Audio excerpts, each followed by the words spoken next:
Ito ang GMA Regional TV News. Hulikam sa Barangay Compania Central sa Iloilo City ang panggugulo ng ilang kabataan na nauwi sa pagpapaputok ng baril. Nakuna ng video ang komosyon sa harap ng isang bahay nitong Huwebes. Nagsisigawan ang mga binatilyo.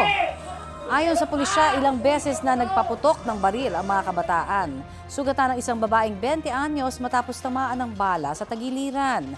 Nagkataon lang na noon na lumabas siya ng bahay. Dalawang suspect ang nahuli kabilang ang 18 anyos na lalaking nasugatan matapos tamaan ng bala sa paa nang siya ay magpaputok ng baril. Itinatanggi ng suspect na nagpaputok siya ng baril. Depensa pa ng mga suspect, ibang grupo ang nagsimula ng gulo. Patuloy na pinaghahanap ang iba pang sangkot sa insidente.